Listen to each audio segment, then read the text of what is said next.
Hello there, everyone, and welcome back to part 2 of this beautiful Sarabande. A special warm welcome to those of you on Patreon, and this is your weekly lesson for the week. There's a little picture that I've attached with my notes, but let's go over some things together. I'm going to add some things that I haven't scribbled down, so we'll pop things in together, and it's also a special warm welcome to those of you on Patreon. So you already know, you're just seeing this a little bit later, that's all.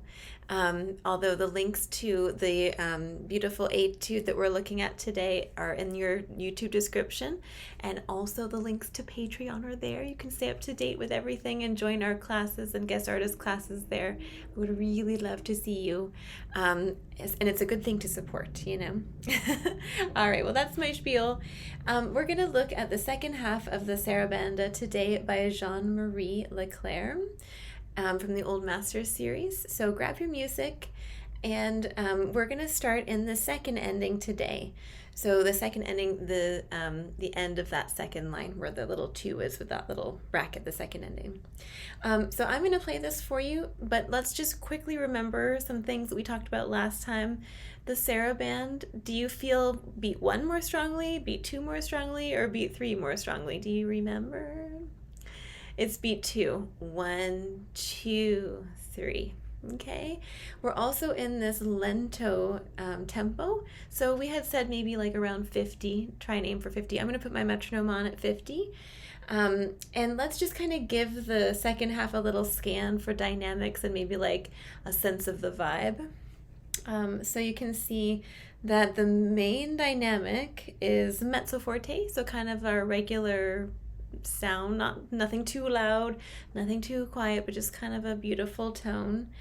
And then we have some crescendos, but it doesn't say how loud for us to crescendo to. It just says crescendo, so we're going to start to build a little bit more there. And then we have dim, which is short for diminuendo, so we're going to start to kind of fade away a little bit on the diminuendo. And it says to piano, so we'll eventually end up piano, which we're going to do by using less bow, not lots of bow, but less bow. And then on the last line we have another crescendo from piano to maybe mezzo forte. And then we have a little retard at the end to just kind of pull back gently the tempo, and then we arrive on our last note and hold that with the fermata. So we're going to just hold it a little bit longer, just let it kind of fade out. Okay, there's also some little trills I've written in, and you might already remember that a trill is the note that's written, and then quickly moving to the upper neighbor for the key. So for example, I'm looking at line 4. There's a G sharp with a trill there. There's even a little grace note to help us go to the next note. There's trills all over the place. And there's also a little tricky rhythm I want to point out before I play it for us. Can we take a look at the third line? The third line, the second measure, there's a triplet followed by a dotted 8th note and a 16th note. And then we got a quarter note. So let me just play it for you. 1, 2, 3. So we have to think 1, 2, 3, 1 E and or correctly 1, 2, 3, 2 E and 3. Okay, so because I have to subdivide in 16th notes. 1, 2, 3, 2 E and 3.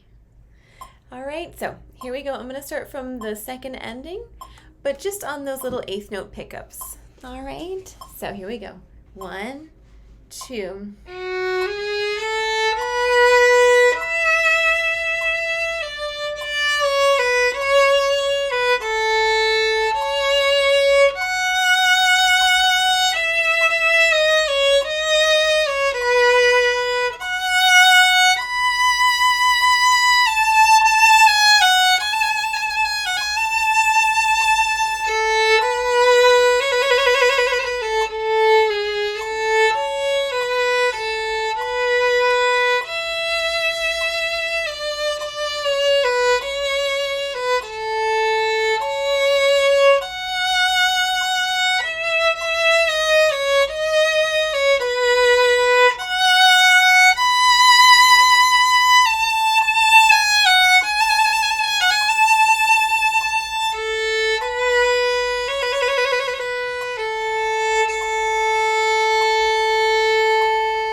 Oh, by the way, here's a little tip for fading away. Watch what I do with the bow. So I'm doing this, and what it does, it kind of puts the bow in the fingerboard area, and it just kind of tapers it. Whereas if I just went out straight, it eventually would, but that's just a little trick. All right, so I think that is going to be it for the second half today. Just a quick little lesson on it. It's not too challenging. Try and follow that sense towards beat 2 that we talked about, and see if you can make it nice and melodious. Check that rhythm that we looked at, the triplet versus the dotted 8th note and the 16th note. And don't forget that you can play this with piano. You're missing half of the beauty of this piece without the piano. So, you know, us musicians, we can like kind of get stuck in our little music room, our little music bubble, but actually there's so much joy in meeting other musicians that you can bring into your music bubble. You can call your local church, you could put an ad on Craigslist, you could maybe ask someone on Facebook if they know a pianist, you could, I don't know, maybe you can call the university, find your local university music department and just tell them about your project and see if there's anyone that might, like to meet up with you. Anyways, I think that's going to be it. Lots of love, you guys. I hope you enjoyed the class today, and I'll see you very soon.